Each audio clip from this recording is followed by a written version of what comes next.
Went to dinner. Good afternoon, everybody. They brought Just out want this to glass check of and wine. make sure It that was we can be completely heard full. in the Zoom webinar. Matthew, Really? can you hear us? She drank it. Yes, I can hear you well. Thank you. And Great, terrific. she could hardly walk out of the restaurant. Okay, so Chair, we will be ready to And I'm begin on holding time. on to her, and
Welcome back from the lunch break. We'll continue on and bring this meeting back to order.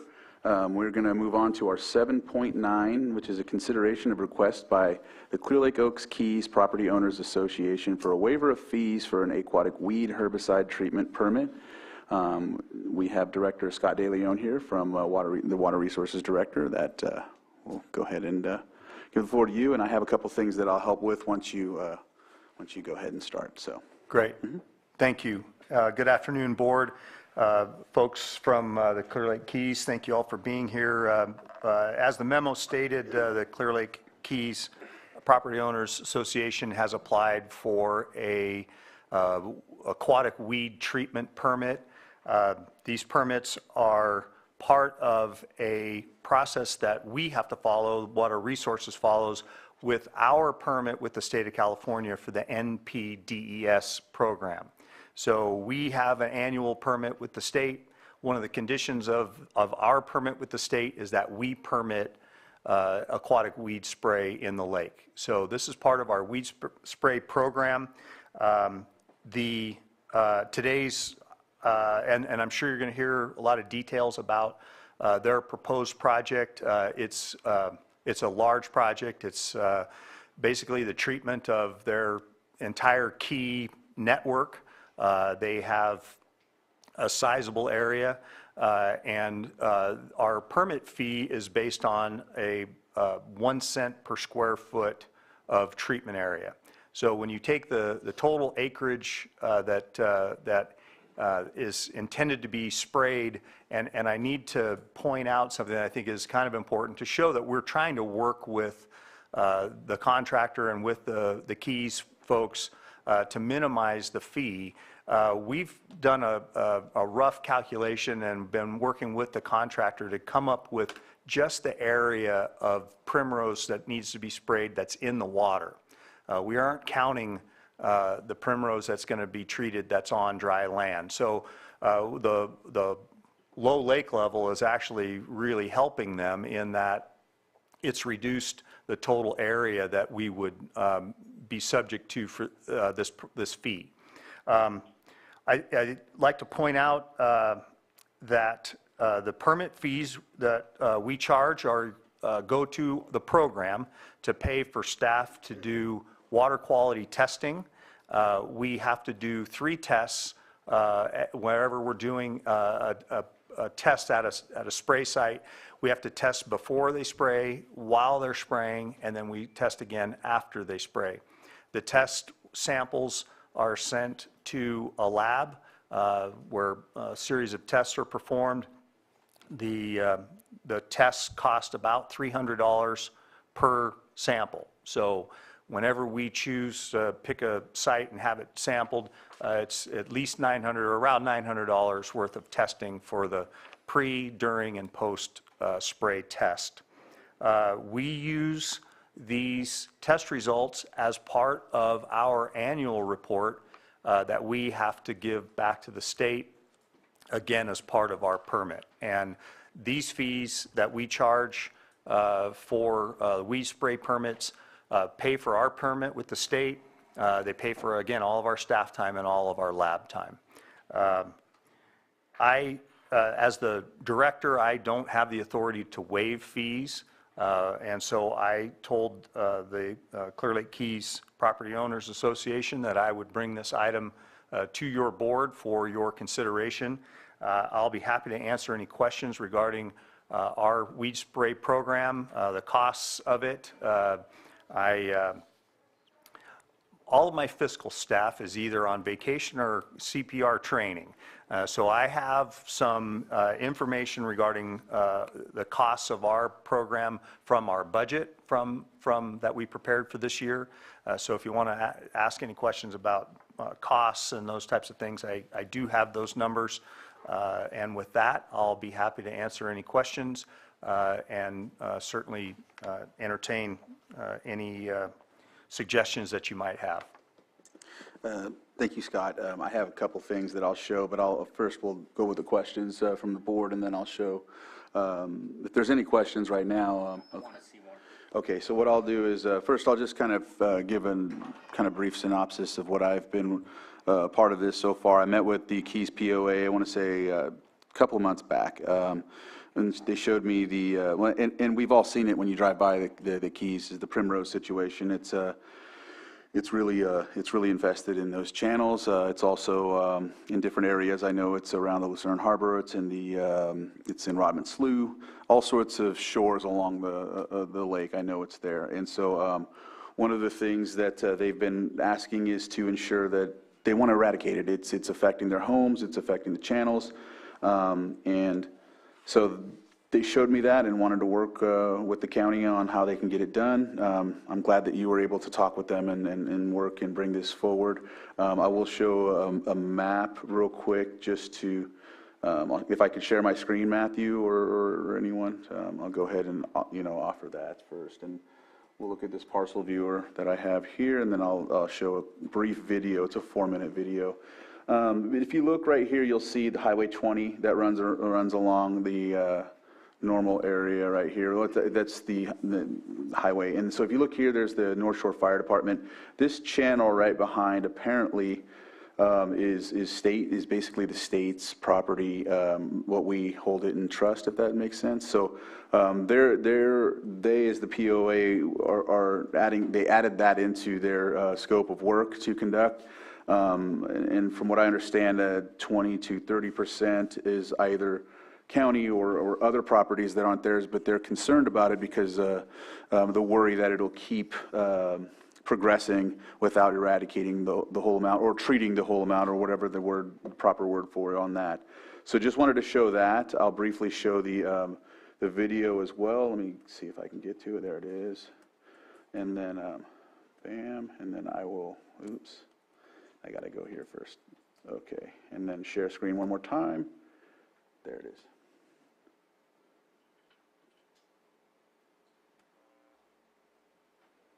And okay, and this is a 4-minute video, and so I'll go ahead and show it and do that. Oop, my sound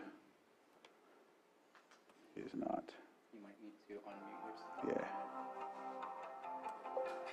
Can you hear that or no? I know what's happening. It's my audio. And I hope it. See, that's going to be an issue there. Sound or? No. Okay. Okay.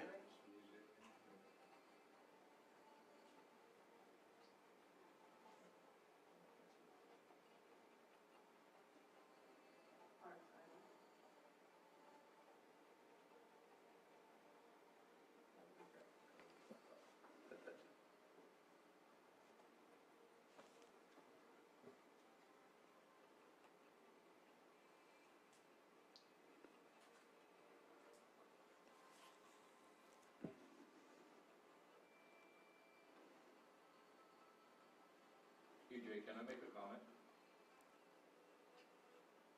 So if you want to come up and guide us through this on the microphone, please?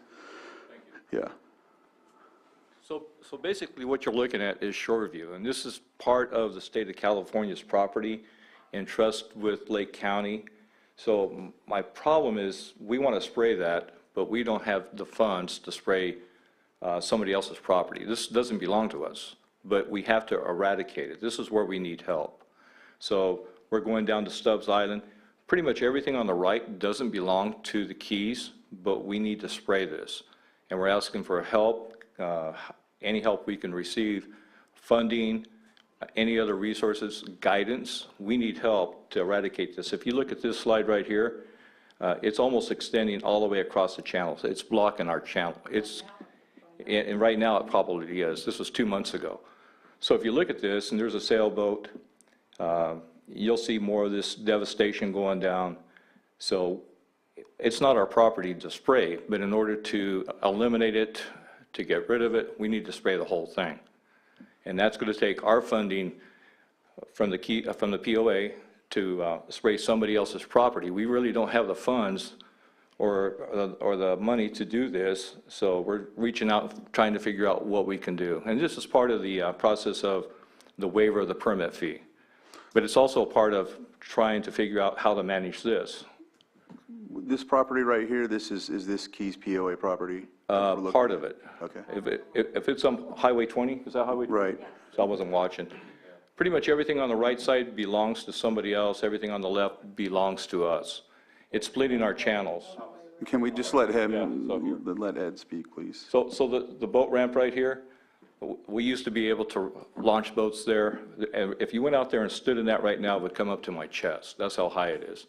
We have no other way to eliminate this, to get rid of it, other than to spray. We used to have a harvester. We can't use the harvester now. So we don't know what to do. So that's pretty much it with that slideshow. It'll go on for a lot, because it's usually a smooth presentation, but I don't know if your computer's not fast enough to play it. I had the same issue. Right. So that's pretty much what I wanted to show you. The channels right now, this is Anchor Village. It's almost dry. It's from one side to the other. And you can look at homeowners that tried to maintain this, but if people don't, it just encroaches all the way across. And if the water comes up, we're going to be really devastated, because that stuff will root on the bottom and grow to the top. We'll never get rid of it. Now's the perfect time to do this. Thank you. Thank you, Ed. And you will come up later and explain more. So I'll stop the video from there. Let me stop it. Okay. Just another thing to add about the visit that I had as well, because we did talk about the POA and their fees. You know, they have their own fees that they apply for each homeowner, and they are, one of the things that I like seeing is when they talk to me, I think it was last week, they're looking to increase their fees to, adjust for this in the future. I know that that's commonly something that the board would be concerned about if in considering something like this, and so they're trying to do their best to get to a point of taking care of this.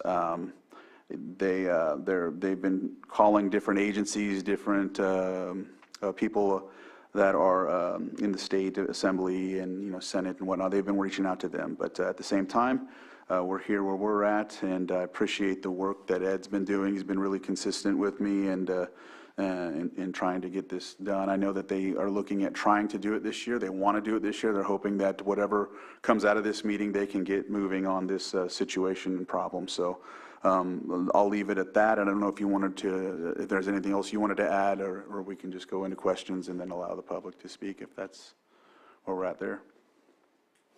Well, no, I just think the area that he's talking about belonging to the state is an area known as Stubbs Canal, and it's, it was a swamp and overflow land that was, a channel that just came in off of the lake, and yes, it's state property, and then by default it ends up being managed by the county. Our line, Water Resources, our we stop requiring permits and whatnot, where we have jurisdiction over shoreline development, cuts across right at the very end of what's called Stubbs Island and runs across to one of the properties there in the Keys.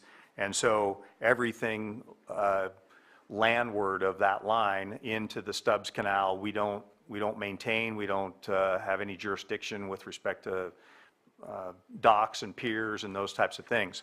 But we do have a responsibility for the permitting of aquatic weed spray, regardless of where it is, if it's on private land or land that is lakeward of 779, any of those situations.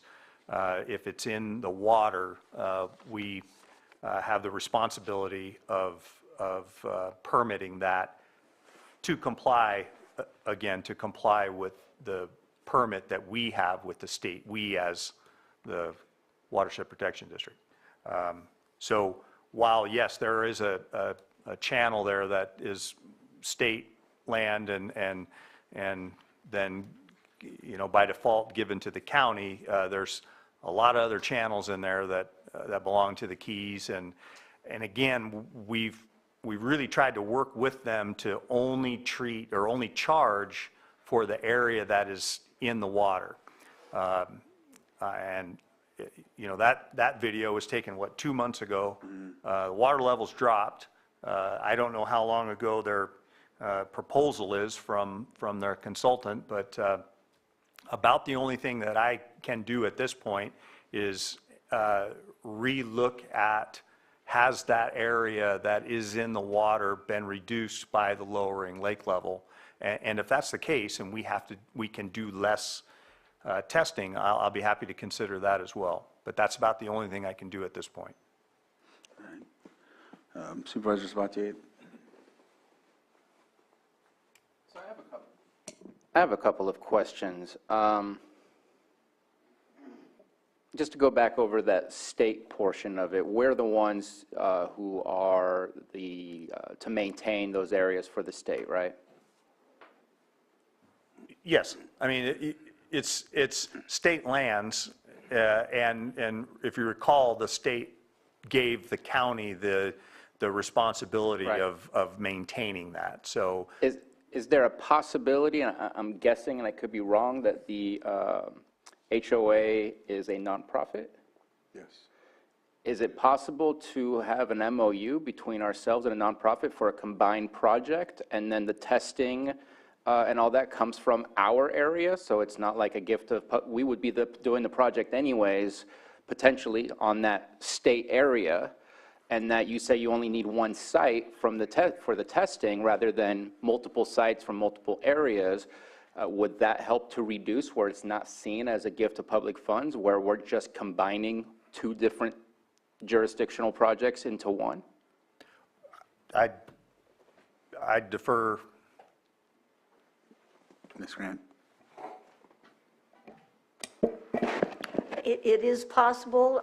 Certain jurisdictions do work. It'd be less with the county and actually more appropriate for the Watershed Protection District, I believe, given their mandate of protecting the waters of Lake County. It would depend upon certain findings as to the public purpose to be addressed, though certainly I would think there would be in terms of potential water quality issues, flooding potential, all of those kind of things could be considered by your board, and you could work in conjunction. That would take an agreement.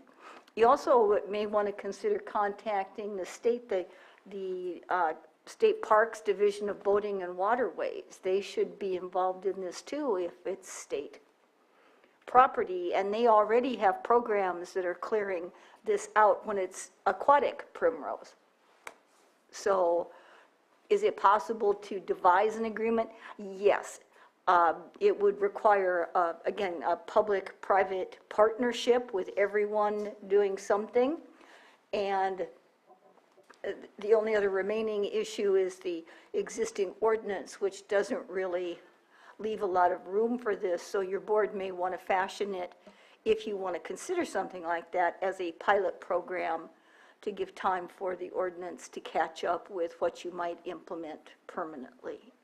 But I would caution one other thing. You mentioned the word precedent earlier, and certainly what you do here would establish that type of precedent. So you'd have to be prepared, I believe, to establish a program where you could show why this is a county issue, a public issue, in addition to the private issues of the property owners that are affected. And I'm only looking at seeing what we can do to reduce it rather than taking it over and then making it entirely ours. And my last question is this. I see, and that was, I think, what Chair Crandall was trying to let us notice, was that some waterways are still public waterways and other waterways are more seen as private in the sense that the property line goes all the way to the middle of the canals. But my question is, do the people pay a lease for their docks on those canals? No. Oh, they don't? So only once they're outside of those private areas, gotcha. Yep. Okay, because that was confusing to me, because I've only heard of docks leasing the waterways, and so how are they paying a lease and then telling them that it's theirs? So that makes perfect sense now. Thank you for that clarification. Any other questions from the board? Supervisor Simon? Yeah. So Supervisor Sabati asked the question that the Homeowners Association is a 501c3 nonprofit. I guess one question I would have, because it seems like a lot of work, to get it done, to create the new ordinance, to set the precedents, but at least ask the question, if this is a project that would fit into the district cannabis funds use to help cover those costs, just a question. I think you'd probably have to ask admin what the parameters are for those funds that you're allocated, but what I can say is if it's put into a public-private partnership and the public purpose very clearly stated, it would be eligible. You'd eliminate the gift of public funds issue, which would, if it's appropriate to use funds for that purpose, it would eliminate that barrier.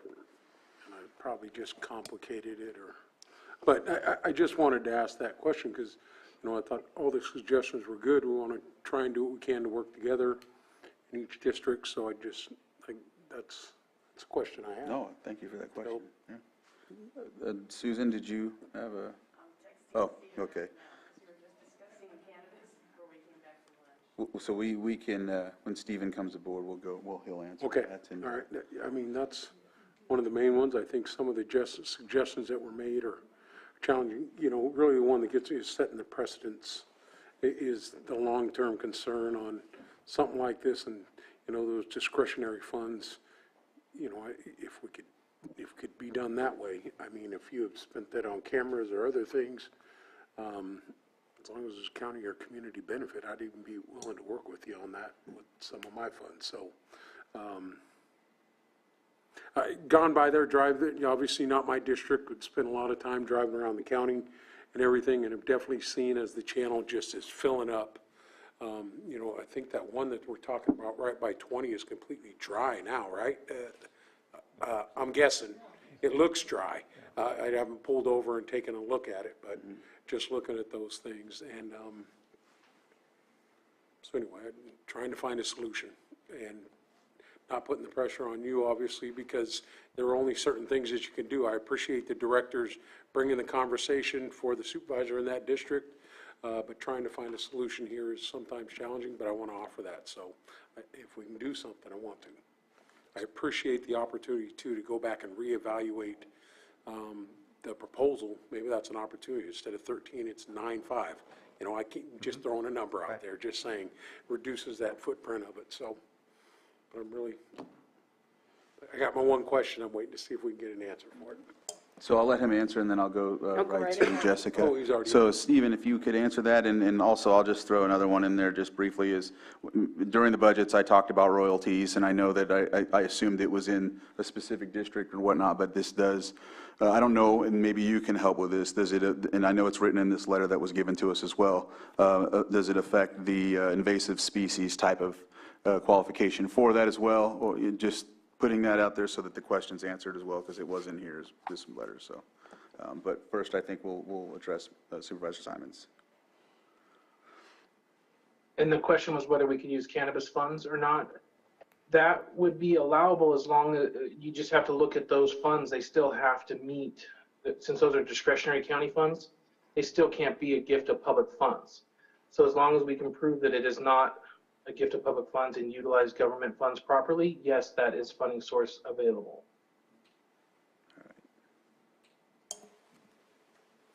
Go ahead, Susan. Stephen, what about ARPA funds?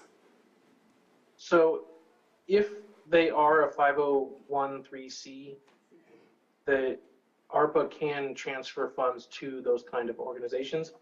That's the claiming code we are utilizing for like NCO, et cetera. It's the actual claiming code to transfer funds to a nonprofit that is fully 501(c). So it is possible if the committee, ARPA committee, decided to do it and they are a 501(c). Which committee is that? You're talking about us or the committee that's for the ARPA committee? ARPA committee first usually, but it comes back to the board before anything moves forward. All right. Vice Chair Pyska, I see you. Well, I do have a couple questions. One of them is the Homeowners Association a 501(c) or 4C? Because I know a lot of HOAs are 4Cs, and that does restrict. 5C. It's a 5C. 501 5C. Yes. Yeah. So that it does complicate it a little bit more. It's not as easy as a 3C. But so just looking at this as an ongoing, we find a solution for this year, but then what's the plan ongoing? Because it can't be this big of an undertaking every year. Right. So, is the association going to be raising fees to cover it in years coming? What does that look like after this year? I'll let them address the fees, and I did talk to them about some plans for the future as well, including the raising of the fees, of course, but that would be in conjunction with some water resources initiatives that we have a Blue Ribbon Committee. That's long shot, of course. That could be something to look at, but it has to be more shovel-ready type of things as well. Mm-hmm. So, but that would be long-term because it couldn't happen right away. Even if it's considered, it needs to go to the Blue Ribbon Committee, for projects as such, and it needs to be basically brought in a way where consensus is built.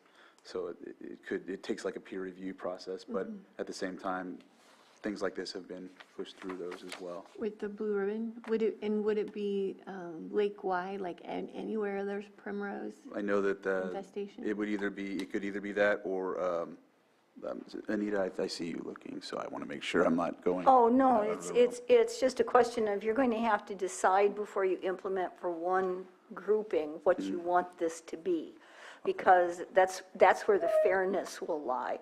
Plus, you're going to have to decide what you determine to be the public purpose here, because the benefit can be incidental to private citizens, but it can't be the primary purpose, or you walk right into the constitutional prohibition.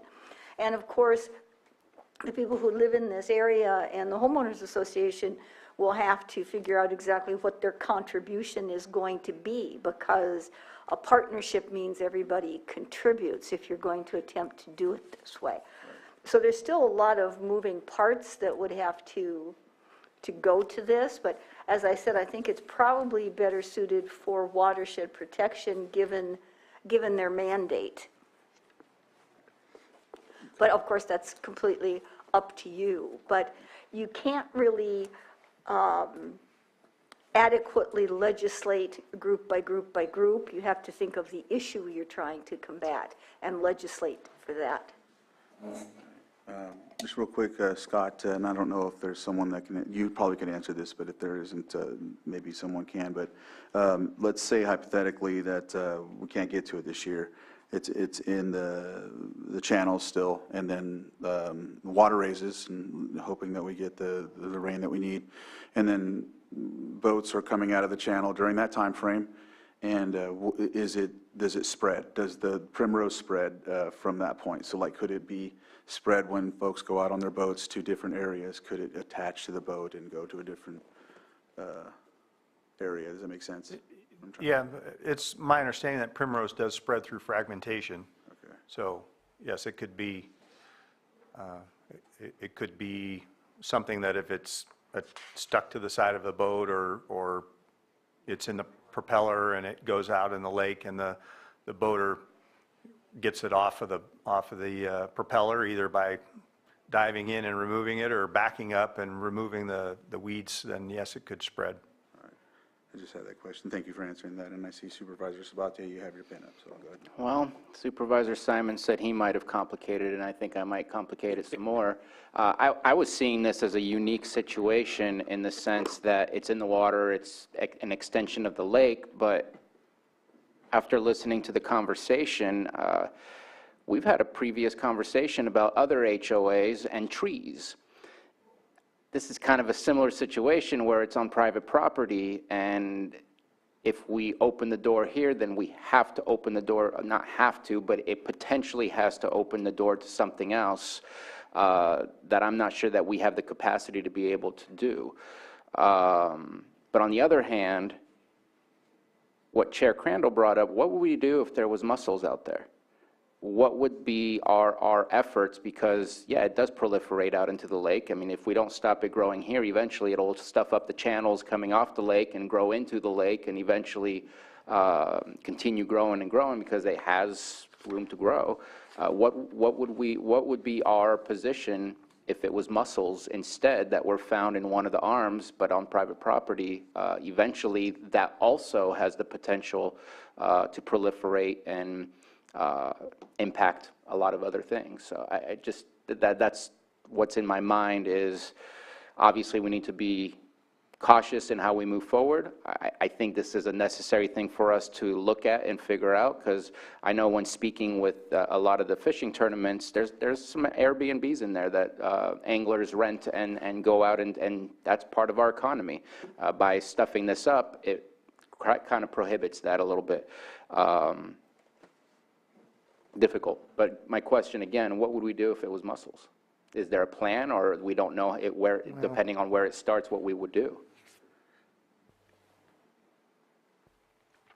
That's a big hypothetical. I would say that I would say for sure the state would be heavily involved if mussels were found in one of those channels, and they would probably have a lot more to say about what happens there than we would have. I think they would take over, in other words, and perhaps close that. It would not be unreasonable to see some barrier installed and then a treatment attempted within those channels. But I think the state would take the lead on it, to be honest with you. I'm not trying to dodge the question, but I think the reality is the state would take the lead on that. And the way that I see it is mussels would be invasive. This appears to be invasive, and so is there and if we're saying the state would probably come in, at that point it seems the public-private situation is erased and that there's a duty to try and clear this up. Would it have similar analogies for what we're dealing with today? I just want to bring that up, the thought going through my head. I appreciate that. Supervisor Simon. Yeah, but I think, Director De Leon is correct. If that was the situation, obviously it would come with funding, it'd come with opportunities for partnership, and even if they were taking over. But, this one, I would agree with the very different hypothetical conversations, because then we're talking the entire health of the lake, and that's a big stretch to make just off of the Keys situation that we have right now. I know it could spread, but it wouldn't be like that situation. So I wanted just two different conversations completely there, at least for myself. I couldn't make that because now we're talking the entire health of the lake if something like that was found. So a different situation. I had to say that, so at least from my point of view. And I think too, for me, I see it in around the shorelines. I've seen it in the Big Valley Basin, different shorelines there. I didn't get a chance to see the County State Park, if it has it there or not, but I do know it's in some of that area on that side. I know Rodman Slough's full of it, and all the shorelines along, what is it, it's a Robin Hill area. They're sharing that same frustration with it as well, and so I just know that that it's there. It's not just this area, but at the same time, they've got a plan to at least, they paid or worked with an agency to conduct the eradication or spraying of it. And so I know that's where we're at with this, but I'm just highlighting that it is, and I don't, has this came up before? Has this primrose been in place before? Is this the first we've seen of it? Like, has it been here like when we've had droughts before, and what happened with it then? Been in the lake for a long time, and it's just getting worse. And I think the Keys is, I'm not going to say they could potentially be the worst. I've been around the lake quite a bit, and they may be the worst case. They just by the nature of the shallow water, it's there, there's nothing stopping it, and it's continuing to grow. So they may have the worst case. Okay, thanks. Supervisor Simon, you had your... No, just reading some of the material provided to us today, and it really goes down to, right, the change to the permitting fees to 1 cent per foot for the estimate that the POA received. So prior to 2020, right, we were talking a total difference in 2019, $180 to $150. So, really, that was the another change. thing, So it was yeah. obviously was there, because there was the permit there, so, okay. I just wanted to make Thank that you. point in reading the materials here. Anything else before I open it to the public? All right, so I'll go ahead and open it up to the public at this time. If anybody would like to come forward and speak on this item, Mr. Legan, I know that you're the chair or the president so I'll give you, you've already got to speak, of course, on the other thing presenting to us, but if need be, once you do your 3 minutes, I'll let you come back and finish up with some more to add to it, so. Clarification, we're a 501c4, okay? That's what I thought, yeah. I'm sorry, I apologize. So if you have my letter, it says morning, if you want to change that to good afternoon. Deep breath, I was always told to do that. My name is Ed Ligon. I currently serve as president of the board of directors for the Clear Lake Keys POA, representing 830 homeowners. That's a huge amount of homes in our area.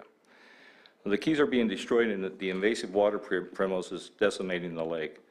If we can't come together and with a solution for all of us, we will lose this battle. We can't hide from this and just wish it away, because it won't go away. All of us need to take action to save the lake. I would like to thank the Board of Supervisors for considering Scott DeLeon's motion to waive our permit fee. I received word that Lake County staff doesn't recommend the waiver of the permit fees because of granting the special privilege and expenditure of public funds. My question is, what are public funds? Aren't we the taxpayers contributing to the public funds? We estimate the POA residents pay nearly $2 million annually to the county. Again, how is this different than the $1.3 million the geyser spent over the last 5 years spraying the west end of the lake, mainly Lakeport? What we are asking for is the waiver of the $13,200 permit fee, which is less than 1% of what the county spent to spray the west end of the lake over the last 5 years. This year, $240,000 of the geyser funds were used to spray the west end of the lake again, and what we're asking for is 5.2% of that budget to be used to waive or help the cost of spraying. Aren't the POA and the 830 homeowners worth consideration of waiving the fees? We are part of the lake. We were also informed of the public health advisor from Vector Control that we have West Nile virus in the Keys. This is now a major health concern and was partly caused by the tremendous amount of primrose and algae in the Keys. Our only solution going forward to stop the primrose is to spray and kill the root system. The Keys is asking Lake County to join forces to develop a long-term solution to eradicate the primrose from the Keys. We estimate the Keys channels are nearly 5 miles long, and 1.97 miles of the adjacent properties are outside the Keys jurisdiction. We are in the County of Lake Bed Management jurisdiction. We will spray all properties that are in the Keys and even those adjacent to the Keys. We can't take on this project alone. Not only will it take the county to join forces, but other outside agencies as well. After watching the Keys video, would you buy a house in the Keys? Probably not. Would you ever want to visit the Keys? Probably not. Will this affect tourism? It surely will.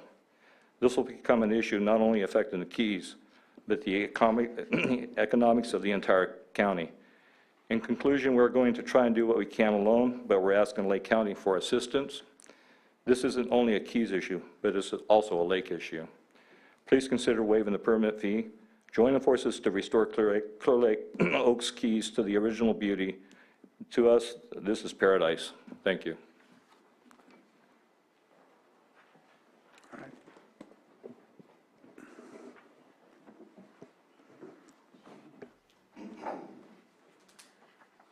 Good afternoon, Board of Supervisors. I'm Pamela Kaczynski, and I'm a resident of the Clear Lake Oak Keys, both my husband and I, for 12 years. We have seen high water, our streets flooded. We have not experienced a drought, and a 3-year one. Where the water has receded, the primrose has just taken over. And I'm personally not an advocate of using chemicals or spraying, but at this point we've explored all options, and this is an emergency, as you can see from the photos. The topic right now is the $13,000. The cost to spray using Waterworks, which is an approved contractor from the county, will be $40,000. So the homeowners are paying more than their fair share to try to treat the weeds. The question of whether or not this is private or public property has always been confusing for me. It is not really public property. The channels, 6.5 miles of them, are actually all open for public access. We do not have gates at the openings to our channels. This is a popular place for our bass tournaments. In fact, this year, some of the top winners have caught their share of fish right in front of our home, in front of our docks. So bass, crappie, bluegill, catfish, it's a popular location to kayak. Again, all open to public. It's a beautiful spot normally if we weren't having a drought. We're home to varieties of wildlife. We have mink, otter, heron, grebe, egrets, Canadian geese, mallard ducks. The primrose, the aquatic primrose, is incredibly invasive, and it's prolific. It takes very little piece of it to float somewhere and spread and grow. As you can see from these, this is dramatic. It's something we've not seen in 12 years. And normally, the Keys has been maintaining it and able to keep control because there was water in the channels. The health problems that are caused with aquatic primrose are basically because it causes an obstruction of movement of the channel. That increases the algae growth and toxic cyanobacteria. That presents health problems for all. Provides a habitat for mosquitoes, which we know carry West Nile virus. They love the primrose. The Keys is the home to the Catfish Derby that is sponsored every year by the Business Association. That provides funding for the fireworks for the Clear Lake Oaks community every year. It also provides funding to schools and the fire department. The fire department has there, as we pointed out, they're on the channel and they have a dock. And because of the condition, they're unable to park their emergency dive team boat at that location. It's parked out of the area and not in the appropriate place. I understand the county still needs to be compensated for the time to process the permit, and the $13,000 seems high to me. And we moved from the Delta, so we know the invasive weeds that have been a problem in the Delta, And they have partnered, both Discovery Bay and Bethel Island, with local agencies and with the Department of Boating and Waterworks as well. We know there's needs to be long-term projects and probably will involve clerk or blue ribbon committee, but right now we only see this as an emergency, frankly. Pam, if you can wrap up, your 3 minutes has been up. Yeah. So I hope that you can consider this and partner with the Keys. Thank you. Thank you.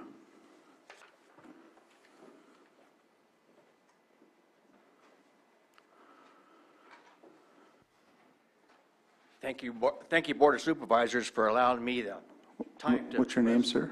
Well, my concerns for the Primrose. My name is Joe Lundergreen, and I am a resident of the Oaks. The Primrose Aquatic Plant has consumed the residential channels of the Oaks. The Property Owners Association is working to approach this Primrose attack. I'm here to ask you supervisors in help in rescinding the county permit fees concerning the Primrose. I believe there are two important benefits to all residents of the County of Lake and not just the Oaks residents. First, there are many miles of channels in the Keys.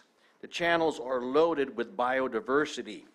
Many of the birds, such as grebes and pelicans and herons and osprey and ducks, live in the channels. Fish such as the bass and crappie and catfish and bait fish for the native fish are there. Native hitch make our homes in our channels. All this biodiversity is competing with the Primrose. Second, tourism is an important contributor to the economy of the County of Lake. The channels are a favorite destination for many of the fishing tournaments held within the county. The bass, the catfish, the crappie, the float tube tournaments enjoy the channels for their success. If one cannot get a boat through the channels, this tourism business goes away. In closing my comments, I ask you supervisors to please help us. Help us by rescinding the permit fees. This is a benefit to all of Lake County. Thank you.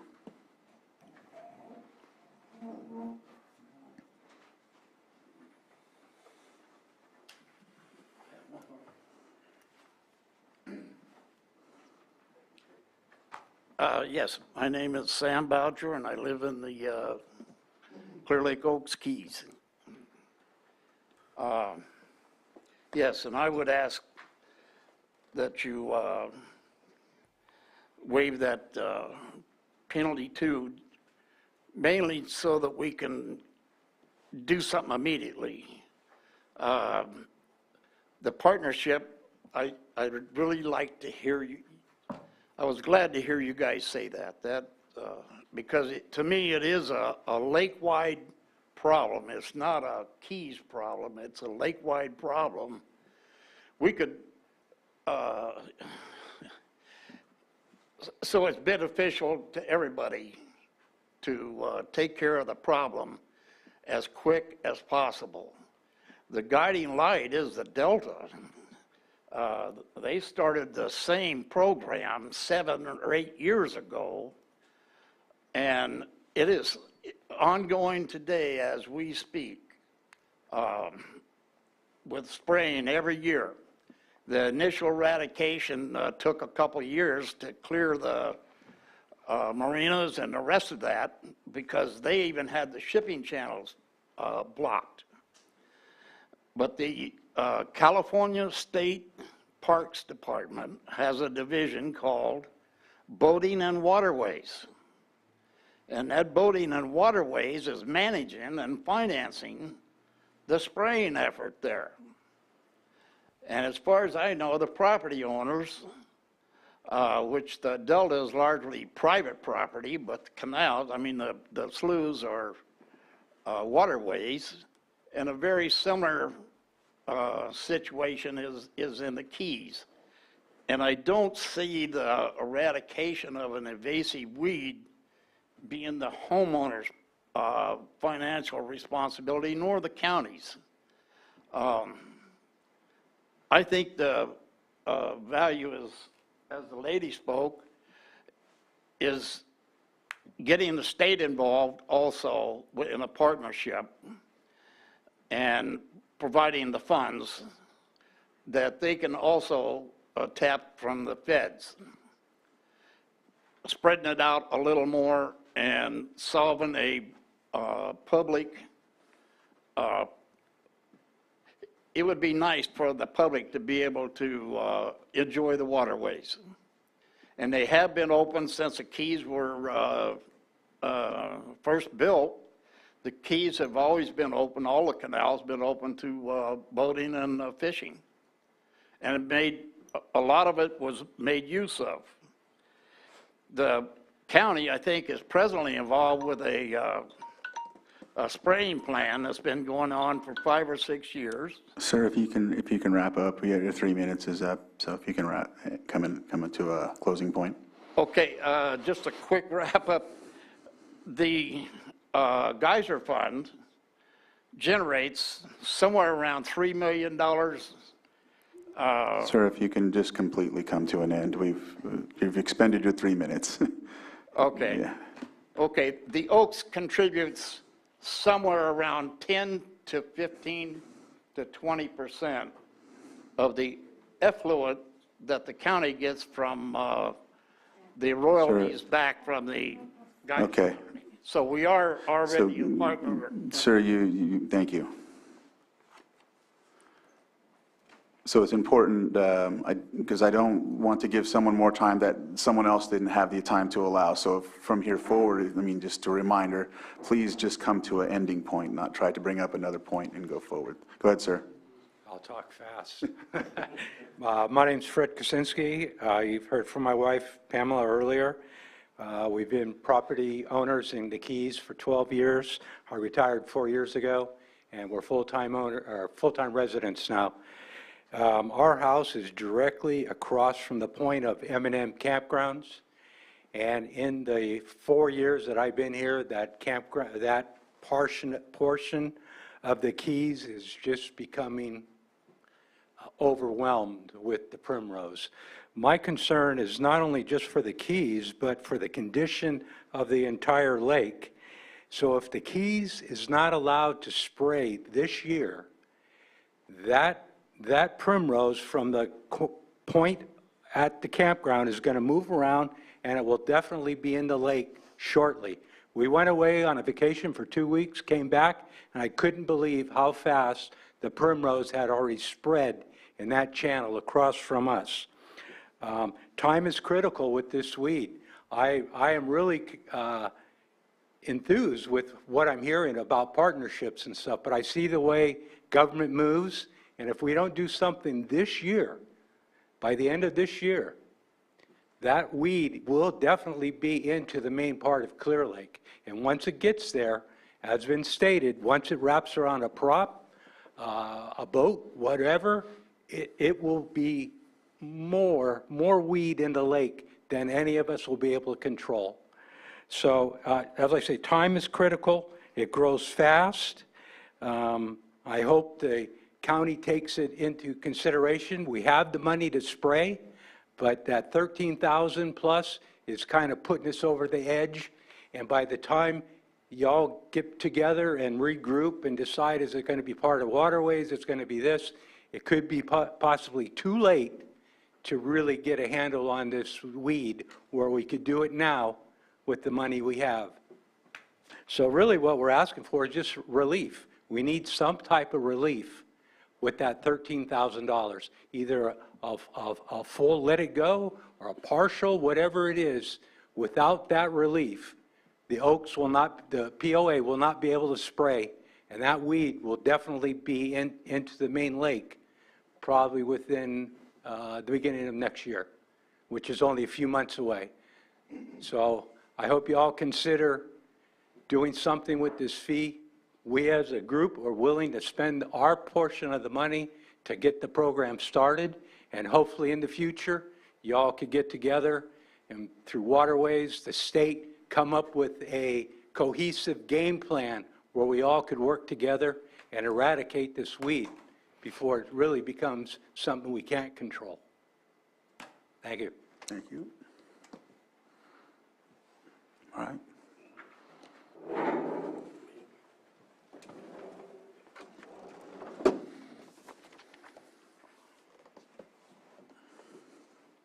Hello, my name's Tom Aragon. I live in the Keys. I've been coming to this lake since the day I was born. We stayed on Old Highway 53 at the resorts.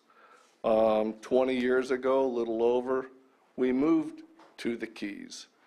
In my time here, I've seen this lake come up, I've seen it go down. I've never seen this primrose until we've moved to Lake County. Until we moved to the Keys. Now, my thought of the way it came, it's come down from Lakeport. Everything flows that way, and that's how it ends up. Like they've stated, it is going to get around props, and it's going to go out into the open lake. Now, in all the years I've been up here as a child, I never seen this stuff. When we moved to the Keys, you could fish across the canals from us. Not anymore. It's across to us. It's kind of all I got to say. I hope that we can get your help. If not, well, we'll have to figure something out. Anyway, thank you. Thank you, sir.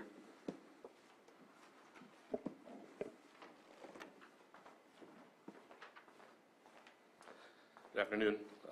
My name is Kirk Carpenter, and I am a resident of Clear Lake Oaks Keys.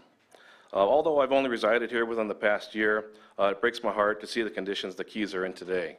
So you see, I spent my childhood here in the Keys when my grandparents built one of the first homes in the new Keys, basically located at the end of Everglades Boulevard. Their house was built in 1978, and I spent my childhood there from 1979 to 1990. If you can imagine the memories that were created swimming off my grandparents' dock in pure, clean, and clear water every day, to the wide open channels that you could barely swim across before running out of breath. The amazement looking under the dock as the afternoon sun shone, revealing dozens of bluegill, rock bass, and crayfish underneath the dock. Having fun catching thousands of baby bass, catfish, and bluegill in small nets in the lagoons off the East Channel, only to release them and wish them well to someday grow into a bountiful catch years later. Also to the excitement of catching a 10.75-pound bass in the old Keys at the age of 13 in front of my uncle, and he's looking at him so proud of knowing he taught me everything on how to fish. So, can you guys remember in your childhood memories such as this that shaped your life? Memories made you appreciate what nature gave you. Do you remember the sights, the sounds, the smells of those memories that you cherish in your heart so well? Those experiences make who you are today, and I only ask that you help us today, in the future, and to do what's right in your hearts to help create these memories for our families, friends, and visitors to our precious lake. The Keys are in dire need of the county's help in battling the ever-growing expansion of primrose that is choking the life out of the water we so much cherish, not only for our immediate remediation, but for our livelihood and memories created for future generations. This year has been an exceptional year, with being our third year in the drought, and we have been unable to utilize the tools we currently have at our disposal to handle the primrose due to the low water conditions, and we ask for your help as a community and as a neighbor helping a neighbor. Please do what you can with what's in your hearts, your memories, and what you feel is the right thing to do for the residents of the Keys and patrons of Clear Lake, our home. I thank you for your time. Thank you for your time. All right, any other comments? I know President Ligon, did you want to close on anything else? I know you asked if you can come up and say one more thing. If you can keep it brief, I'll go ahead and give you the time.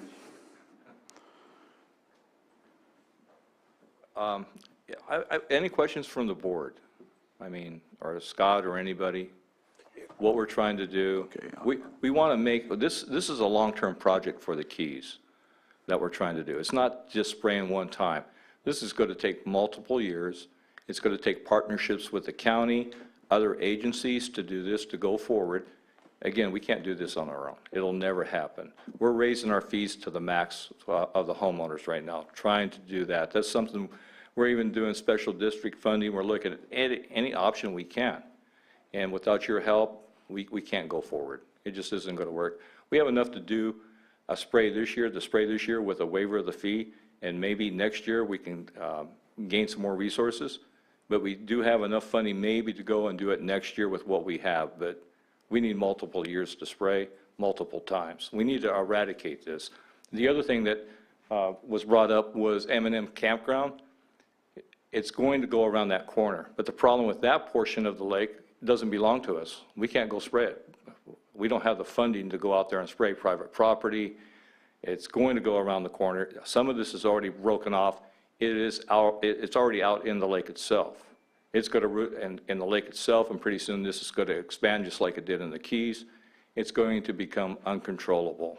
We need to take a step going forward to eradicate this, and it's going to take an effort from everybody, not just us. Thank you. Thanks. Supervisor Simon, did you got to say something, or should I let the hand raised go first? Yeah. So we got Angela De Palma Dow. If you have your hand up, if you'd like to unmute and. Hello, can you hear me? Yes. Thank you so much. And I really appreciate Scott De Leon for being there today.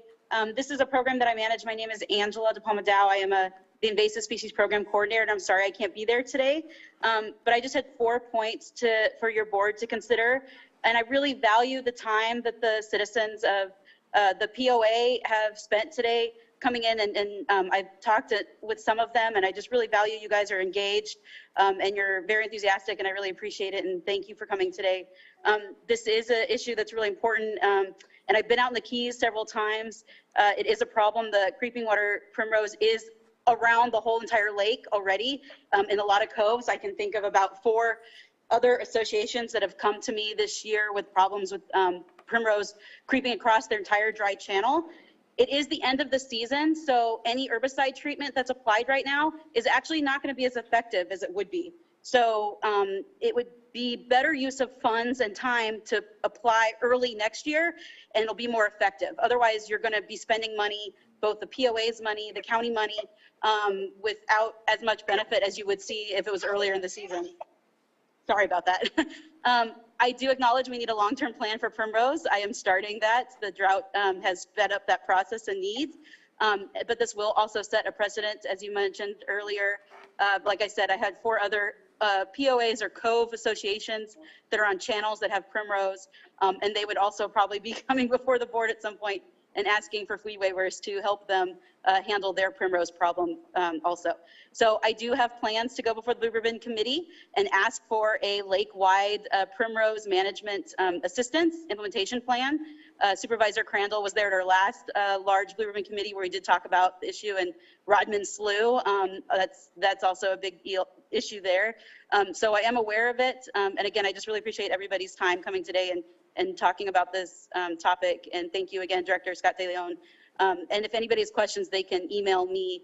My email is at the staff, is on the Water Resources website, and then there's a staff listing, or they can call me at Water Resources too, and I can talk more about primrose and plans that we have for that species. Thank you. Thank you. So I'm not seeing any other hands up for public input online. And so what I'll do is close public input at this time, bring it back to the board, and I know Supervisor Simon, you were going to say something, so oh, sorry. I didn't see your hand up, Joan. So if you'd like, I'll let you come up and speak before I close public input.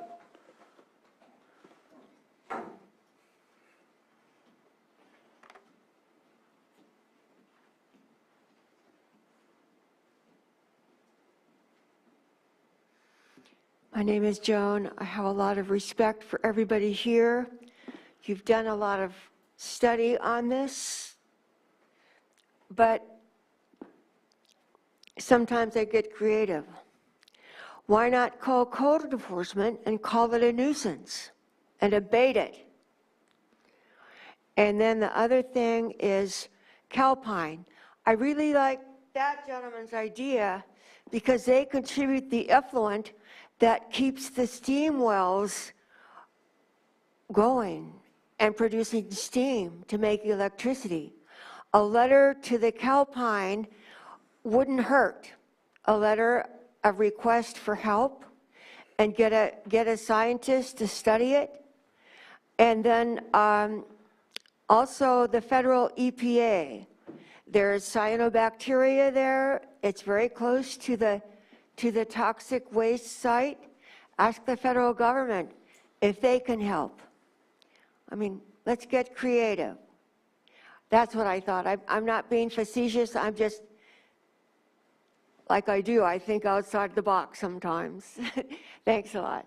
And I'm just trying to help with ideas that have not been brought up. Thank you. Thank you, Joan.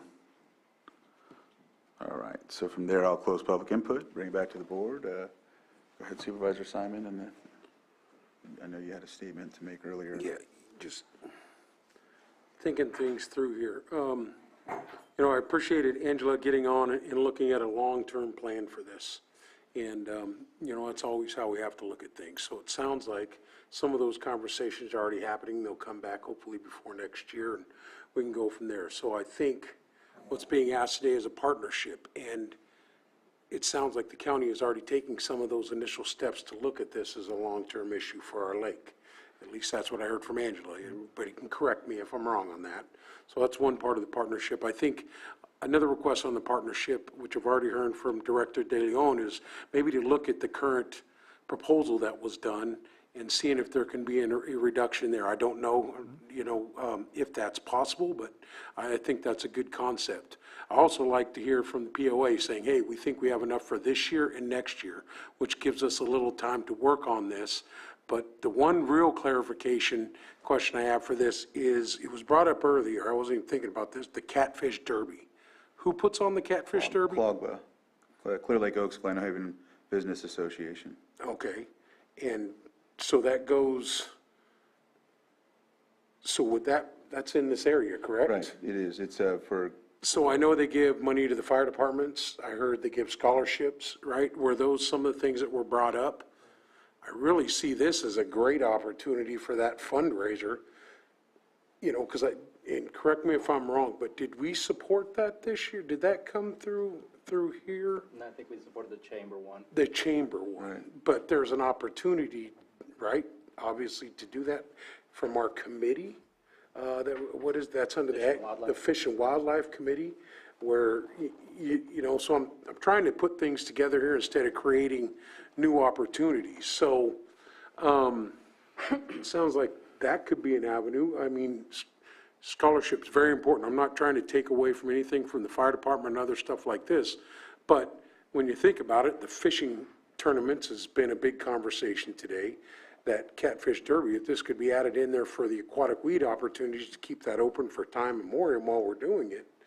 You know, I know I'm talking through here, just trying to figure out situations. I think that would be a great thing. And the other part on the county partnership would be our Fish and Wildlife. Hey, you know, we want to donate $5,000 a year towards the, you know, towards the, right, that then I think clears the public event, because it's not just for the Keys, but, you know, we're sponsoring that event to help some of those funds be raised for it. So, sorry, I'm thinking out loud here, but that's what we do. So I'm thinking that, I mean, hopefully the Catfish Tournament goes forever.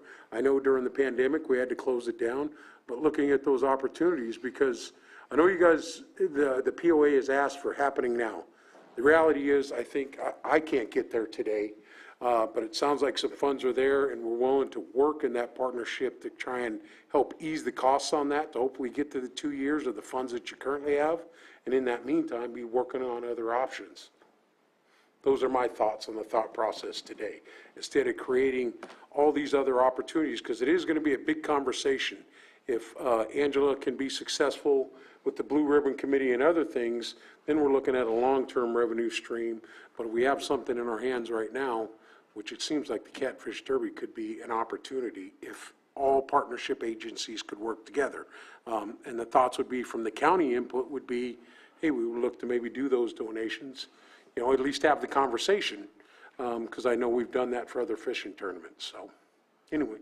Thank you for that. Sorry to lay it all out right here, Ed, but this is my chance to do it. So just putting those things together and setting precedent is something that's been said a few times today, and we always got to be very clear of that, because you hear, I know it seems like the emergency for the Keys right now, but there are plenty of communities that feel like there are emergencies going on right now, and we got to just always try and put those conversations in the whole county aspect, and, you know, that's where I'm trying to get to today.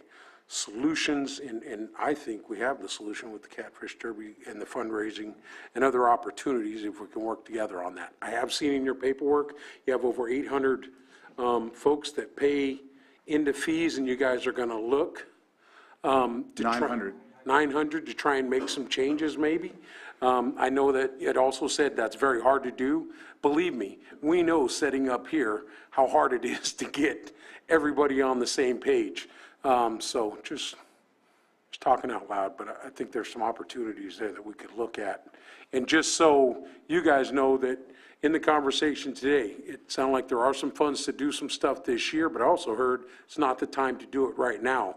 Need to kind of wait, at least from Angela, that it would be more effective if there was more water there, I think is what the conversation was meant. I don't know. Angela, maybe you're still on there to clarify, but you said, you know, you'd get more bang for your buck doing it at a different time during the year. Don't have solutions, sorry for putting it out there, but I think there's a path forward in that partnership kind of, you know, thoughts of things. So I have 2 more pens up, And but I don't. I'm not asking for a critique of mine, I'm just saying, I think there's, step one, there are funds to do something. At least from the POA standpoint, if we can help move those farther along so other conversations could happen, maybe something that we just try and do. So while Angela's ready to answer that, I'm going to go ahead and just state something real briefly. From what I understand, the eradication is somewhere in the range of 40 to 50,000 that they've already agreed upon with this group to do the work. And it's for both years or for just this year? Okay, so for this year and the next year, you'll be raising the same amount through your fees to do the same type of work, but we'll need to be able to pay for the permit fees.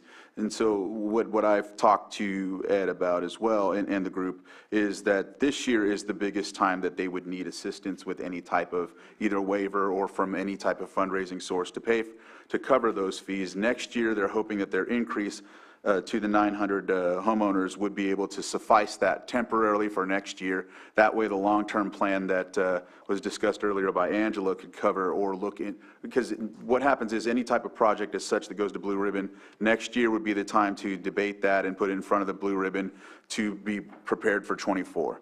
So the medium, the second plan or the contingency for next year is them raising their fees, which they've said that they're going to do. And so I just have to highlight one more thing because I have different emergencies in my district. And this is very different than some other situations in my district because this group has already contracted with an agency to do the work. It's already in place. We're not pushing it forward for them. They've done it and they're looking for fees. Whereas other situations, it's not as such. And so I just want to make sure, because I don't want there to be any type of thought that we're taking preference, and I understand that that's going to be a big discussion after looking at this. So I just wanted to make sure that's stated so that it doesn't look like we're bringing something before the board to push something. It's been brought to us. I'll go ahead and, I don't know if Angela's ready, but I'll go ahead and, who's first? Supervisor Price. Yeah, I was just going to respond to Supervisor Simon's idea about the Fish and Wildlife Committee. I think that's a great idea, and we didn't support that derby last year. And that also will sort of narrow the scope with the other places around the lake that Angela mentioned that would be looking for this support too, because once we fund this, then every community with a lagoon is going to be looking for this assistance, and that's just not going to be doable with that Fish and Wildlife Fund, which is not very large. Doesn't increase that much at all. Yeah. I think it was around 20,000 left or something like that, if I remember correctly. Go ahead. Sorry. That's still, I mean, if I'm on the outside, I'm saying, well, that's more than 13,000. Just say. Love the idea. And I would even suggest why have a middleman of the Clear Lake Business Association where Fish and Wildlife might just be able to sponsor something like this automatically. But what I like is at least the community is willing to look at increasing their fees, because a part of me is kind of ideologically conflicted of private property, at what point does government go in to help out? When is it our turn to say, hey, let's provide resources? Because I think we need long-term sustainability, and that's only going to happen if the private properties are able to provide that long-term sustainability. And then maybe we have some agreement of when it is that we come in, but I just don't know where that line is. But I think that Fish and Wildlife helps out with clearing that line, at least from my perspective. Because that gift of public funds is always an issue that I definitely try to steer clear from, and I think we try to steer clear from. I do have a question. I know it's not necessarily about the POA, and that's what we're doing here, is having a conversation about that. But the other property that is not private property, what is the plan for that? Because I want to make sure that we also lead by example in how we deal with that. Do we have a plan at this moment in time to help and clear out some of that primrose? Because if the POA does its part and we're not able to do our part, then it's just going to keep coming right back and encroaching on their part. Well, I think Angela said that she's working on that. So the direct answer is no, I don't think we have a plan for that right this moment. That's something that Angela is working on. And the HOA, if they just sprayed right along their shore and didn't do anything with that channel, that would clearly be not a good use of those funds, because the channel also needs to be treated. So you can check with them, but I'm pretty sure their proposal included that, or the contractor's proposal included that area, recognizing that if you don't do that, it's pretty ineffective. I hope I answered the question. That we, the county watershed protection district, don't have a plan for doing anything in there. I didn't get time to look at the email. I know we got an email about our cannabis funds, and I know one of them is the environment, water quality, or something along those lines. Is there any money available within those categories? Stephen's on. There he is. Thank you, Stephen. I do apologize. I was just unloading the chairs from an ATEC truck for the chambers. Can you restate the question? I was wondering if there's, because the categories for cannabis of law enforcement, planning, there's risk reduction, but one of them, I forget which one category, but it also is kind of like environmental quality or environmental protection or something like that. Is there any funds available in those? Yes. So we just sent out to your board an updated list. Are you thinking about for the planning, code enforcement, water resources, environmental health section? Correct. The remaining balance after putting in half the stabilization funds is a little over 2.5 million for that section. Okay, thank you. Just for water resources, in case that you're thinking that it's tight in the budget to make everything happen, just want to make sure that you are aware of that availability, just because I think having a group effort rather than, it feels weird, we're talking about forgiving a waiver, but at the same time, they're going to do the reverse and take care of property that we should be taking care of as well. So it feels slightly awkward. So that's for the state property that the county maintains, that Yes. portion of Yes. it only. Yeah. So is that the permit and the spraying? I don't know what it all entails, but I think that we need to make sure to do our part in Right. that area, not do our part for private areas. If they're going to be moving forward with it, maybe working with Fish and Wildlife, I want to make sure that we move forward simultaneously so that we can make sure that we're taking care of our property the same way that they're doing for themselves. Right, so we shouldn't have them be paying the permit fees for the land that we're responsible for, but also the portion of the spraying too. Supervisor Simon.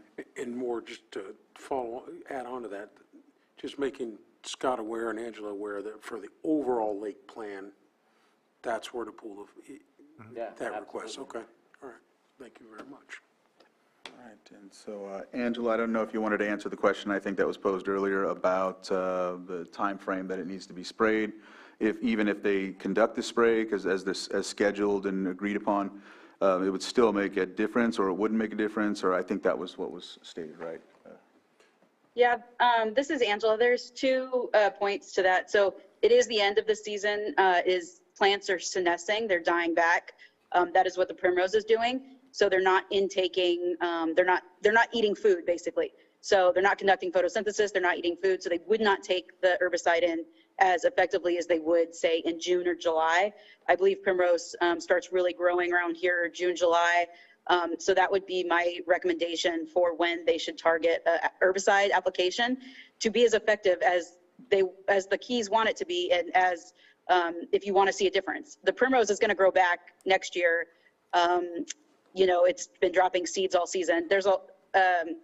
So that's my recommendation. And I give that recommendation to anybody that would call me now and ask about herbicide treatments and, whether they're spending, $200 to $50,000, which is around the range of some of these treatments around the lake, both for the treatment, the herbicide product and the application, and the permit fees. And I would recommend, it's at the end of the season, about a month, you're going to see it all starting to get brown anyways and die down.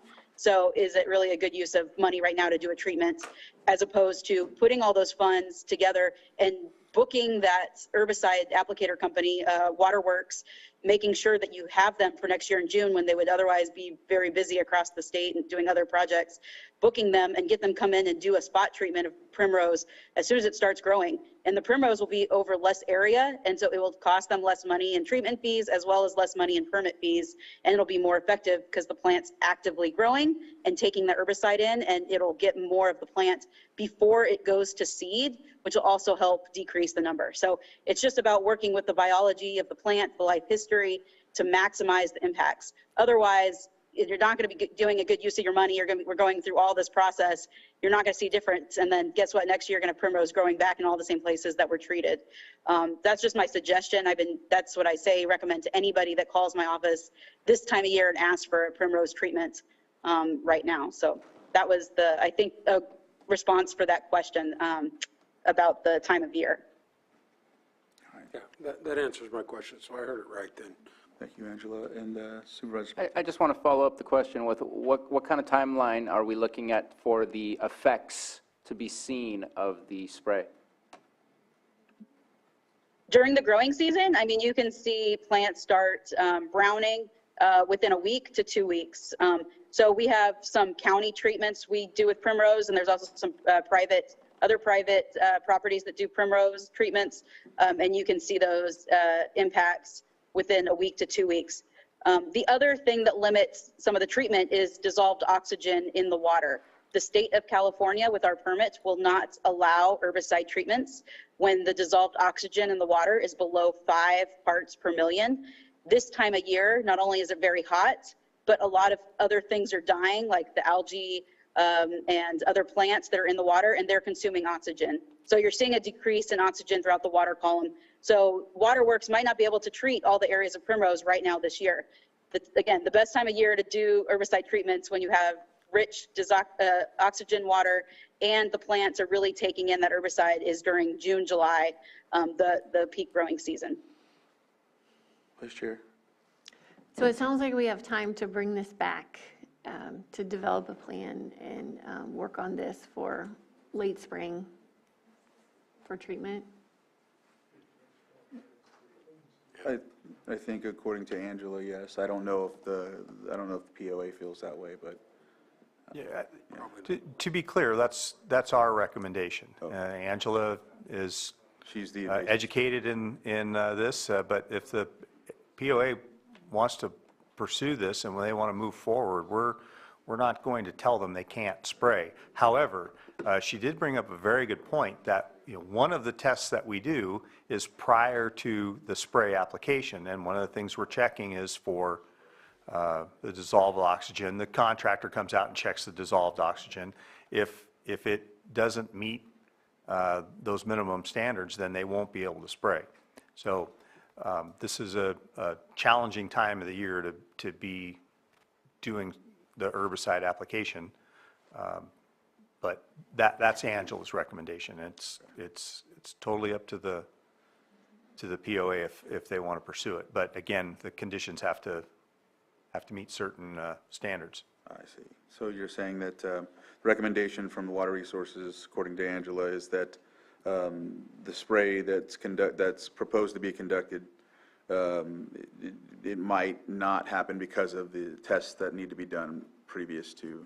The contractor will check the dissolved oxygen in the water, and if it's not above 5, which is the number that Angela mentioned, if it's not above 5, then they can't spray. I see. Okay.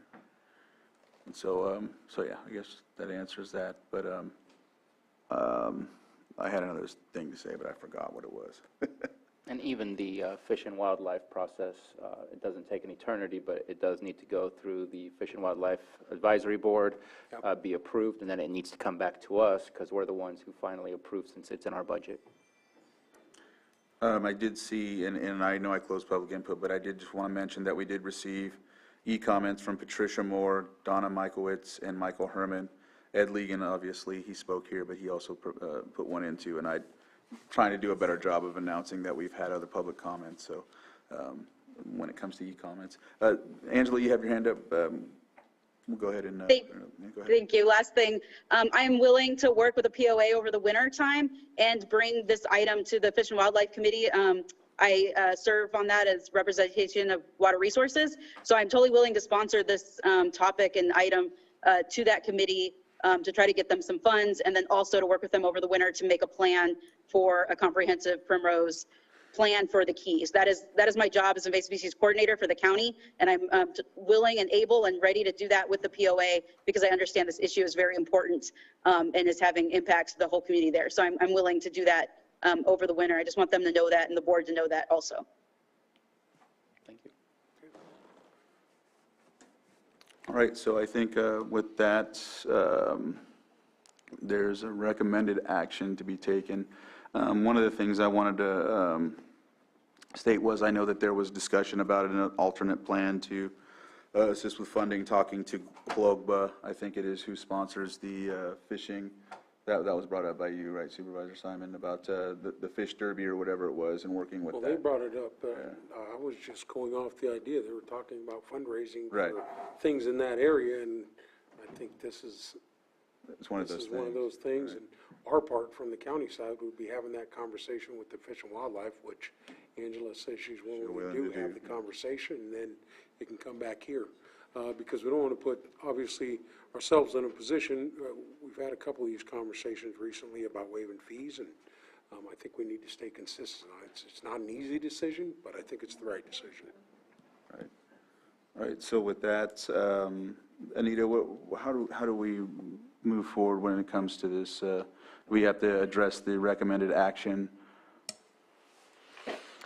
Well, if you want to take any action today on this item, then probably to give direction to Scott. I believe Water Resources has already, Supervisor Simon said they're willing to take this to Fish and Wildlife when it comes to fees and participation with regard to the catfish derby, et cetera.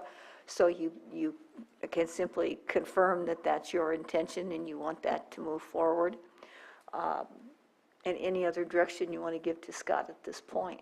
All right, I think, do you have everything you need, Scott, from our discussion? Or is there anything else that we need to, for direction-wise, do we need to address? I think we've covered everything, right, is what I'm saying? Well, I think so, yeah. I mean, basically what I'm hearing from you is we're going to have staff work with the POA and go to the Fish and Wildlife Committee for some outside funding to help them out. And then my staff, as Angela has said, is continuing to work on a lake-wide program that would not only benefit the Keys, but many other homeowners associations that are around the lake. That's going to be outside of any specific project that this homeowners association plans to do. The issue, I think, is still on the table about my department charges a fee for a permit. Right. And so, I'm happy to move forward with working with them and going to the Fish and Wildlife Committee, but I think that issue still remains, and I think needs to be decided. Right, so you were first and then you were second. Go ahead. I think the issue is moot if they have the funding to pay for the permits, which I don't think we've said at all to waive them or at this moment even reduce them, just finding other ways and means to make that happen. But my question is to Ms. Grant. I kind of feel like I went full circle in my mind that we're still back at the public-private, and that we need to make sure that if it's coming out of the Fish and Wildlife, it's still us saying yes. And if we were uncomfortable earlier saying yes, we probably need to come up with something that explains why this is not a gift of public-private funds, or does it help to go through this different avenue? Because I just kind of feel like we went this way and came right back to the same place of us approving something. Oh, well, the avenue doesn't actually matter. Pulling it from a different pocket obviously doesn't matter. I think what your board had already talked about was that there were certain public purposes here. There's some limitations on that and some limitations on what your board can do at present, if I understood what you were talking about correctly. And so moving through Fish and Wildlife is something that allows for a little bit more flexibility, and there may be an avenue for funds. Certainly even the boating and waterways at the state level is another avenue that might provide some kind of assistance here. But yes, there always has to be the override that this has a public purpose. Again, there can be a private benefit that is incidental, but your action, not the action of the entire project, but your action has to reflect a public purpose. And there were several points made during the meeting today, and your board repeated or made them as to what you found to be a public purpose. All right. And so Supervisor Simon, you were... Yeah, I completely agree with you, Scott. Really, the main topic today was the waiving of the permit fees, and if we're done with discussion, I'm prepared to make a motion. And so I was just briefly, before you make the motion, I was going to state that with the consultation with Angela further and working with the group of the POA, there was a mention about cannabis discretionary funds as well. Also looking at making sure it's not a gift of public funds. Entertaining that idea, I'll continue to meet on the side about that because, of course, I still have some. But want to make sure it's done in a way that will effectively work if it's not a gift of public funds. Of course, there's 2-3 hurdles I have to jump through, but I'm willing to assist with their initiative this year if possible on that end. But of course, I want to make sure that those benchmarks are checked first. So just letting you know that I'll work that route. And I've spoke with Scott about this briefly, that may be something I look at, but of course, we have to make sure all of those things are in place first. So, yeah. And before you make your motion, I'd also request just a little clarification on, there was some discussion about the Stubbs Canal, the area that was state that the county maintains, and I'd like some clarification on what your board's opinion is or your direction is on the costs associated with the treatment of that canal. Well, I think if it's county responsibility, then we can use cannabis funding for that, for the permits and the spray and the treatment of that. That's my thought. I wouldn't want that to be passed on to the homeowners association if it's our responsibility. That's what you were asking Stephen about? Yeah. Okay. That's why I brought up cannabis funds, to see how we can make sure you have the money in your budget for it. Right, but then you did say something about lake-wide, and I think that's a scope that we should probably develop and understand before we implement this project. So we have time to look at that and what that would cost, and if that's a stopgap for this next year, while hopefully the Blue Ribbon Committee can get state funding for an annual program to stop that, to treat primrose around the lake. But I think that's something that we could look at for next year, June. June, spring. Sure, there's other properties that the county is responsible for that has an impact, right? Potentially. Yeah. Did that clarify it? Yes. Okay. I was wondering the same. I was waiting here. No, it, Okay. if I think I know what you're going to do. Yeah. And there's going to be some additional discussions, obviously, with my staff and the POA. And knowing that answer will help me and help us in those discussions. Okay. And so just before, one last thing, I want to ask you, Ed, just one question. Are you still planning to do this project regardless? Okay, I just needed to know that, thank you. And he stated yes for anyone that didn't hear because he didn't come up to the mic, and I didn't ask him to, so I just wanted to make sure everyone that's watching knows that I asked him that, and that's what he stated, so. Sorry, Mo, go ahead. That's okay. I just wanted to make sure we had all the discussion. So, obviously, I just think for this one, we need to, I may not get support, but I'm going to put it out there. I move to, let's see how I put this. I move to approve staff's recommendation of not waiving the permit fees. Does that work? Yeah, Second. I'm going to put, okay. So I have a motion and a second. All in favor? Aye. Aye. Opposed? Aye. Motion carries 3-1. And so with that, we will, next steps would be, I know that they're going to still work on their project as well. I'll continue follow up on the side with my discussion with you all and some other things that I talked about during the meeting. So with that, we'll take a short break and we move on to our next item. This one was pretty lengthy, so we'll come back at, 2:55? 2:55 is good? All right. I'm fine.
I mean, and no pun intended, but sometimes there is some discussions that get us far into weeds, so. Anyhow, so that item's closed. We're back to, I think we talked about, which one was it, Jessica, your item? Oh, we can push that to next week. Okay, so 7.4, that's right. So that's the one that we'll be looking at for next week, or is that something we're covering right now? Next week. Okay, next week. So there's no more non-timed items that we haven't covered. There's still 5.2? Oh, okay. So we don't need to do 5.2 neither? It got moved to October 4th. Oh, okay, that one got moved. So 5.8, waive the competitive bidding process pursuant to Lake County Code Section 2-38.2 based on determination that competitive bidding would produce no economic benefit to the county. Authorize special districts administrator, assistant purchasing agent to issue purchase order not to exceed $25,000 to DXP Turbo for the purchase of 2 replacement high service pumps. And Scott Harder, Director of Special Districts, is here, and we'll give the floor to you, sir. Thank you, Chairman and members of the board. So yeah, I asked for this to be pulled from the consent calendar today because there was an error in the estimated cost or the maximum not to exceed that we would like to request for this. Pretty straightforward. As you can see in the memo, we contacted 4 vendors to obtain quotes. Only one was willing and able to provide a quote back. The others wanted to charge us engineering costs to essentially ensure that the pump was designed properly for the purpose that we needed it for. DXP Turbo included that in their quote, provided it free of charge for the design of those pumps to ensure that they would meet our needs. And they are also the local regional rep for the pumps in our area. So for those reasons, we're requesting that you waive the competitive bidding process, that there's no economic benefit to go out to bid.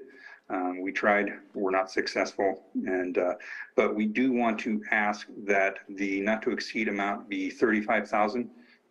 The memo amount was based on the incorrect line on the split. So with tax and shipping, it's going to come in a little under 30,000. We're anticipating 29,000 and change, but for a little cushion in case there's any other unforeseen events, we'd request that the not to exceed amount be up to 35,000. All right, any questions for Scott? I'll open it up to the public if there's anybody on Zoom that wants to comment on this item on the agenda. Not seeing any hands up, I'll bring it back to the board for action.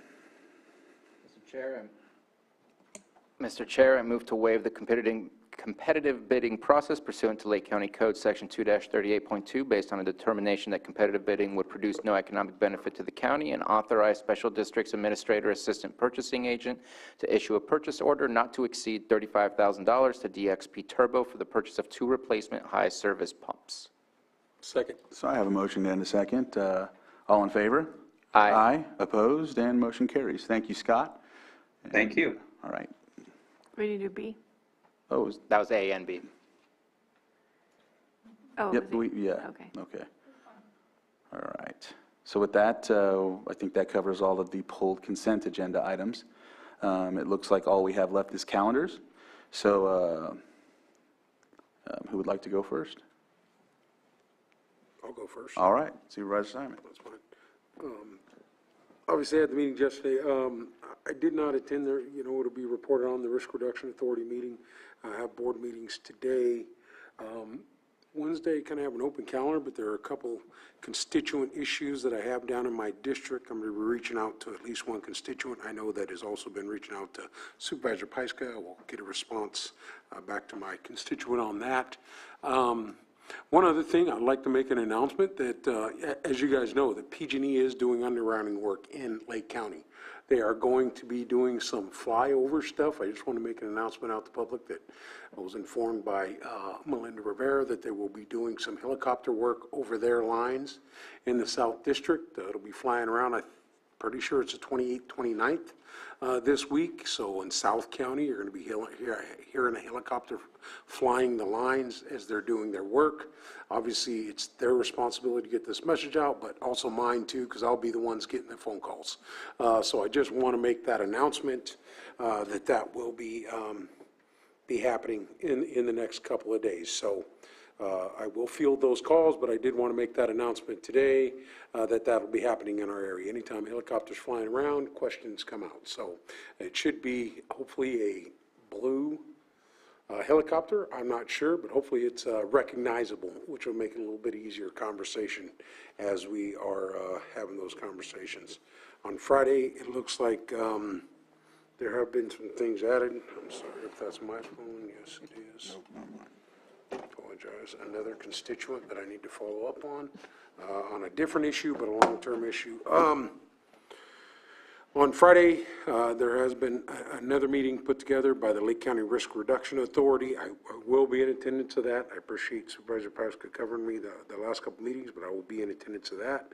And then this weekend, preparing to travel for some personal reasons and a loss in the family. And then back here on Monday, or Tuesday the 4th, I'll be out of town on the 3rd. Susan, that means we'll probably move our meeting around on Friday because it keeps conflicting, but we'll go ahead and do that. And then I'll give my calendar for next week. I do just want to bring to light anyway some of the collaboration conversations. I'll just say it in my calendars and travel and stuff. I really appreciate the collaboration conversations we have as a board here. It'll be great when we do have a 5th member, but I just, I want to thank you for that. It's hard and challenging, as we said, to bring people and communities together, and I think some of the conversations had here today are refreshing, but I think it continues to happen. Obviously, with help and guidance from administration, Anita keeping us on track, but other things. But I do appreciate that, so that's all I have. Thank you, Supervisor Simon. Supervisor Sabatier. Thank you. Let's see here. Tomorrow there's First 5 meeting. I'm also going to be going to Lake County Fire Protection and as well as the Canuck Unified School District boards. Again, just to keep up with whatever it is that they're working on and their needs and listening into that. Have a canceled meeting, but it's still somewhat something that Chair Crandall and myself are working on and providing feedback about the updated website design. So we just submit our comments, but things are moving and progressing. And again, thank you to Shane French for taking the lead on that. Later on, have a meeting. We had a meeting here regarding the syringe exchange program. SafeRx was brought up, and so we've been meeting since then with Hope Rising and others to figure out what is SafeRx 2.0. How do we move forward with dealing with what we're dealing with now with the overdoses, and what can we do better? So those conversations have been enjoyable. Again, on Friday, joining the housing navigation with behavioral health. And at this point in time, I'm planning to spend quite a lot of time in the office as well to finish up that database. I can bring it back to you and make sure I've made it go through its testing phase as well. And so that will complete my week. And Middle Creek Restoration is happening on Monday the 3rd. And meeting with CAO to prepare for a Monday on the meeting on the 4th. I know that just last week was filled with meetings of budget and our normal Tuesday, but on Saturday joined the K-9 unit from CPD for their fundraiser. Just wanted to share appreciation. You just spoke of collaboration, Supervisor Simon. The amount of sheriff deputies and sheriff staff that were there, it's enjoyable to see that the support that goes across the lines and boundaries, because we're all doing the same work. And making sure that we have the tools at our disposal to be the most effective we can be is important to all, and it's appreciated to see. Other than that, that's all. Thank you. Vice Chair Pyska. So Friday night, I did the Farm to Fork dinner on Main Street, Kelseyville, and then the Pear Festival Parade and Day of Festival. like all is right in the world if Kelseyville has their Pear Festival. And it was just the happiest of days. Everybody was smiling, and it was just one of those events in the community where it kind of felt like it was never gone, but also really restorative. So, and I did drive a big old giant tractor with Maria and Stacy Mattina, so that was pretty crazy and awesome. And so it was just really a special weekend, a lot going on, but really, really worth it. And huge thanks to the Pear Festival Planning Committee and Kelseyville Business Association, because they just, it was another fantastic event and just so needed and so perfect. So tomorrow, agenda review, then Supervisor Crandall and I are meeting with Dr. Shelley Holt. Oh, that's right, I'm sorry. I thought it was Pat. I don't know why I thought it was Pat. Then I am going out to the Monte Cristo property in the afternoon. Thursday morning, I have the department head meeting. And then Friday is a very busy morning with the Risk Reduction Authority. And then it looks like I have 4 meetings overlapping between 10 a.m. and 11. So the climate action meeting, we had a 2-hour meeting yesterday, which was really great. Still working on that, building that grant application, and the collaboration for that project has been so incredible. We have, we have NCO, we have Red Cross, we have Scotts Valley Tribe, Clerk, SSCRA, Clear Lake City Manager joined us. Lakeport is always on those calls. So developing this project is just, it's just been so incredible. So I'm looking forward to pushing that through. We've got 1 more week until that's due. I will probably have to miss the home hardening meeting with Cal OES because of the climate action meeting. We have our weekly staff meeting about trees, but then there's also this, the Governor's Office of Planning and Research has been doing these pilot programs about developing woody biomass in different regions around the state, but we've been left out of those regions. So these biomass strategy pilots have cohorts, and so I got invited to one of those cohorts for a little bit more research and understanding on how those pilot programs have been built. And then I have a meeting in the afternoon. This is a research study on communities that have lost homes. And so I participated in the survey a while ago, and then this is a kind of a Kickstart training cohort on Zoom, and I believe we're photographing a lot of things, documenting what the community's been through since wildfire, and then another research, I think that follow-up is in December, so not entirely sure what that program is, but I'm doing it. Saturday morning, I'm going to ride in the Canocti Challenge with my daughter. It is the very last Canocti Challenge. I think it's 25 years. So this is the farewell ride. So I'm doing the easy 20 miles section. Sunday is the Fiddler's Jam at Eli Stage Shop, but I'm not sure I'm going to make it to that. And then Monday, I'd love to go to the Fiddler Jam, but the weekends are getting a little too full. Monday, I have my meeting with Susan in the morning, and then home hardening discussion with community development, because as that program develops, it's really important that we have the capacity within that department to handle it. So that is everything for my week. All right, thank you for that. I'll start out with a meeting that I had yesterday. I got to meet with Cecilia Aguilar-Curry and one of her staffers, Rita, to discuss the, I know that I have these issues in my district, but I know that we all share issues when it comes to projects, permits, licenses, things of that nature that we have to wait on that are state regulated.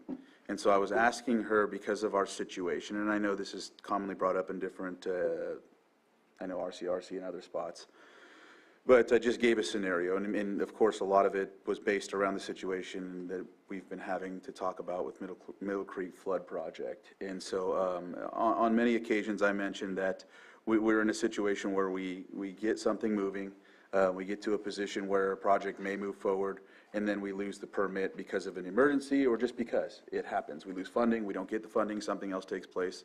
Here we are 8 years later and we're stuck again at the same spot, public's angry, and things like that. So I was just basically reaching out to her about them working on something for emergent situations. I mean, we are a county that's plagued with emergencies or fires, floods, all of those things. They're all imminent. We've all told them. She met with us when we went to the Middle Creek Restoration Project and told her the levees are going to fail there for sure, if they haven't already. And so I just was emphasizing, we have these issues, we have hurdles. Is there something that can be done on your end to meet with you and a couple other state legislators, meet with them, find something we can work through to get these projects done so that way our constituents and our citizens aren't put in harm's way because of the lack of work being done. Because a lot of times the citizens, they attribute it towards us, and at times it's not even on us, it's on the state. And I'll just even say it, Army Corps of Engineers is another one. I explained to her, every 2 years they have someone new. We accustom the new person to it, and then what happens is they get a new person. We have to do the same with them, and then we're sitting there waiting, just like we're waiting on a legal review from their team right now. So, and then they don't give us an answer. So I know that that's not things she could do about it, but we also I invited her tomorrow to our workshop that we'll be having in Upper Lake. But also just to other things too. Just she worked with her staff to try and invite Senator McGuire's staff. Also invited some of the Congressman Thompson's staff as well to ensure we have everyone there just to kind of witness it, or or just be a part of it so they know what's going on. And so I know that at times it gets to a position where I think the citizens think we're not doing anything or trying to push these things, but we are. We just can only push it so far in certain situations. So it was a really good discussion. I really appreciate her giving me that time. It's been a couple of weeks since I requested, but we got to it, and I just want to say that I appreciated that meeting very much, because I'm hoping we can go somewhere with it. So just wanted to highlight that I had that yesterday. Tomorrow, of course, we have agenda review in the morning, meeting with Dr. Holt. Dr. Shelley? Dr. Shelley, why did I say Holt? I don't know. I keep getting everyone's name mixed up. Matthew and you, and then Supervisor Paiska. And then then I have the workshop in the evening. So I've got to prepare for that and set up the Zoom. And I know that Sam's going to be there to help us too. And so we'll see how that goes. I know Water Resources will be there and many other entities to talk about that situation in the Middle Creek Flood Project. And so so there's that tomorrow. Thursday, we have a department head meeting. Also be working on a couple of other initiatives I have on this task list that it's still ongoing that I need to get to. That, and then Friday, I have a meeting with a constituent, but we haven't nailed down a specific time or date. I know they presented one for Wednesday, but I did too busy tomorrow for that, but I'm working on that as a potential project, and it is a project that was passed, but I just wanted to make sure I go to the site first, so we'll see how that goes. And then Monday, Middle Creek Restoration, meeting with CAO Parker, and then I know there's something else, but I don't have it written down, but then we'll be back here on Tuesday for the Board of Supervisors meeting. So with that, I think that covers our calendars. We'll go into closed session, and I'll read off the closed session. So 8.1, conference with legal counsel, existing litigation pursuant to Government Code Section 54956.91, Flesh versus County of Lake. 8.2, Conference with legal counsel, existing litigation pursuant to Government Code Section 54956.9D1, Center for Biological Diversity et al. Versus County of Lake et al. 8.3, Public Employee Evaluation, Behavioral Health Director. And with that, we'll go into closed session. And thank you for tuning in. I'm not sure if we're coming out with any type of action, so, but just, I don't think we will be. So we'll see how it goes from here. All right, thank you.